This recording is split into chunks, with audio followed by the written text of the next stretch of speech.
তোমার বয়স যখন 2 মাস ছিল, তুমি যখন তোমার মায়ের পেটে ছিলা, তোমার মায়ের পেটে যখন তুমি এক বেলা নাথি মারা বন্ধ করে দিতা, তোমার মা পাগল হয়ে যাইতো। তোমার স্বামীরে কল দিয়ে বলতো, তোমার বাবারে কল দিয়ে বলতো, অপানের স্বামী আপনি কোথায়, তাড়াতাড়ি কইরা বাড়িতে আসেন স্বামী, আমার কলিজার টুকরা আজকে সারাদিন চলে গেছে, আমার কলিজার টুকরা আমার পেটে লাথি মারে নাই, আমার কলিজার টুকরা আমার পেটেতে নড়াও করে নাই, আমাকে তাড়াতাড়ি কইরা ক্লিনিকে নিয়ে যায় পরীক্ষা করেন আমার সন্তানটা কেমন আছে, আমি আমার সন্তানের খোঁজ আমি জানতে চাই। তোমার মা তোমার জন্য ছোটবেলায় যেরকম পাগল ছিল, আজকে তুমি যুবক, ওই মাকে কেন বৃদ্ধ বইলা গালি দিয়ে বাড়ি থেকে বের করে দাও রে যুবক। ওই বিবি পাইয়া তুমি আজকে তোমার জনম দুঃখিনী মাকে ভুলে গেছো, ওই সন্তান পাইয়া তুমি তোমার মাকে আজকে তুমি ভুলে গেছো। যুবক, লক্ষ টাকা খরচ কইরা যদি তুমি ওই বাইতুল্লাহর খেলাফ দইরা যদি হজ করো, ওই হজ তোমার কবুল হয়েছে কি হয় নাই জানো না, তোমার এটাও জানা নাই। আল্লাহর নবী বলেন, কোন সন্তান যদি মহাব্বতের নজরে, মায়ার নজরে ওই মা বাবার চেহারার দিকে তাকায়, আমার আল্লাহ তার আমলনামায় হজ করার সওয়াব তার আমলনামায় লিখে দেয়।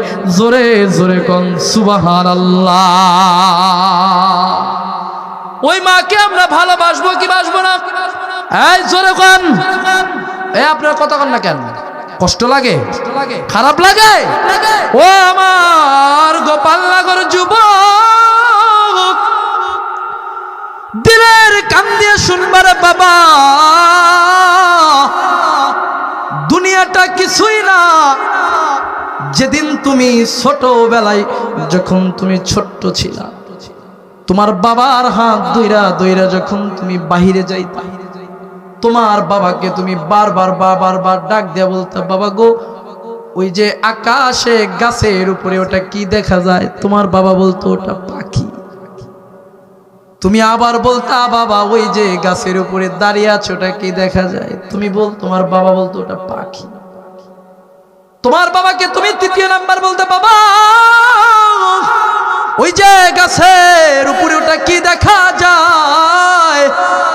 বাবা ডাক দিয়া বলতো, বাবা রে ওটা পাখি দেখা যায়। তুমি তোমার বাবাকে 3 বার জিজ্ঞাসা করেছো, 4 বার জিজ্ঞাসা করেছো, 5 বার জিজ্ঞাসা করেছো, তোমার বাবার রাগান্বিত হয় নাই। কথা কন ঠিক কিনা? কিন্তু তুমি যখন বড় হয়ে যাও, বৃদ্ধ বাবা যখন তোমাকে ডাক দিয়া কয়, ও সন্তান ওটা কি দেখা যায়? একবার বলার পরে বাবা যদি দ্বিতীয়বার জিজ্ঞাসা করে, তুমি সন্তান হয়ে বাবার উপরে চোখ রাঙিয়ে বলো, আমি জানি না। কিন্তু ওই ছোটবেলায় তোমার বাবা তো তোমাকে এমন কোনো কথা বলে নাই, বারবার তুমি জিজ্ঞাসা করেছো, তোমার বাবা বারবার তোমার প্রশ্নের উত্তর দিয়েছে। আজ ওই বাবাকে তুমি কেমনে বিদ্যা বলো রে যুবক? মা বাবার খেদমত করো, অবাধ্যতা সন্তান মা বাবার হইও না। কোন সন্তান যদি বাবা মাকে কষ্ট দেয়, বাবা মা যদি সন্তানের কষ্ট পায়া যদি শব্দ করে, আল্লাহর আরশে আজিম থর থর করে কাঁপতে লাগে। ওই সন্তানের উপরে আল্লাহর পক্ষ থেকে গজব আইসা যায়। কোন সন্তানের উপরে বাবা মা যদি নারাজ হয়ে যায়, বেনারাজ হয়ে যায়, অসন্তুষ্ট হয়, স্বয়ং আল্লাহ ওই সন্তানের উপরে রাগ করে ফেলে। জোরে জোরে কোন ঠিক কিনা?